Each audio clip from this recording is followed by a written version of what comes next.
നമസ്കാരം. Doctor Sreedeepan, the neurologist. നിങ്ങൾക്കറിയാമോ, ഞങ്ങളുടെ ഈ ക്ലിനിക്കൽ പ്രാക്ടീസിൽ ഏറ്റവും കൂടുതൽ കാണപ്പെടുന്ന ഒരു രോഗലക്ഷണമാണ് കഴുത്ത്, ഷോൾഡർ, കൈ വേദന. ഓക്കെ, ഇതിൻ്റെ കാരണം ഏറ്റവും സിമ്പിളായിട്ടുള്ള മസിൽ പിടുത്തം തൊട്ട് ക്യാൻസർ വരെ, ഏറ്റവും സീരിയസ് ആയിട്ടുള്ള ക്യാൻസർ വരെയുള്ള കാരണങ്ങളാകാം.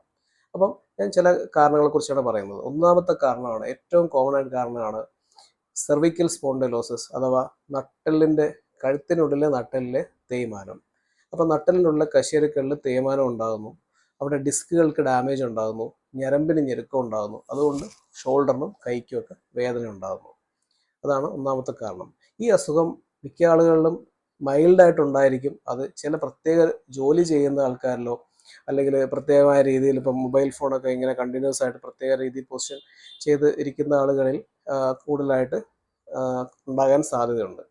പിന്നെയുള്ളതാണ് ഷോൾഡർ ജോയിൻറ്റിൻ്റെ പ്രശ്നം. ഷോൾഡർ ജോയിൻറ്റിൻ്റെ നീർക്കെട്ട്, അഥവാ ഫ്രോസൺ ഷോൾഡർ, അതായത് കൈ ഉറച്ചിരിക്കുന്നു നീർക്കെട്ട് കാരണം കൊണ്ട്, കൈ പൊക്കാൻ പറ്റുന്നില്ല, അതൊരു കാരണമാണ്. രണ്ടാമത്തെ റൊട്ടേറ്റർ കഫ്, ഇതിൻ്റെ അകത്തുള്ള മെക്കാനിസം ഉണ്ട് ജോയിൻറ്റിൻ്റെ അകത്തുള്ള, അതിൻ്റെ അകത്തുള്ള എന്തെങ്കിലും ഡാമേജ്, അതാണ് രണ്ടാമത്തെ കാരണം. മൂന്നാമത്തതാണ് തേയ്മാനം, ഷോൾഡർ ജോയിൻറ്റിൻ്റെ അകത്തുള്ള തേയ്മാനം. ഈ തേയ്മാനം കാരണം കൊണ്ട് വേദനകൾ ഉണ്ടാകാറുണ്ട്. പിന്നെ ഉള്ളതാണ് നമ്മുടെ ഞരമ്പ്. ഇപ്പോൾ റിസ്റ്റ് ജോയിൻറ്റിൽ ഇവിടെ ഒരു മീഡിയൻ നെർവ് ഞെരുങ്ങിയിട്ടുണ്ടെങ്കിൽ നമ്മൾ അതിനെ കാർപ്പൽ ടണൽ സിൻഡ്രോം എന്ന് പറയും. അപ്പോൾ കയ്യിൽ മരവിപ്പുണ്ടാകുന്നു, കൈയുടെ മുകളിലോട്ടും വേദന ഉണ്ടാകാൻ സാധ്യതയുണ്ട്.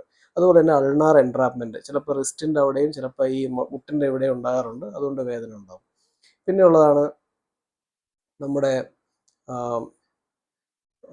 ഇതെങ്ങനെ മനസ്സിലാക്കുന്നത്. പിന്നെ റെയർ ആയിട്ടുള്ള കാരണങ്ങൾ എന്ന് പറഞ്ഞിട്ടുണ്ടെങ്കിൽ, ഒന്ന് ഡിസ്ക് ബൾജ്, പിന്നെ ചിലപ്പോൾ അണുബാധ, പിടലിക്കകത്തുള്ള അണുബാധ, ചിലപ്പോൾ ക്യാൻസർ ആകാം.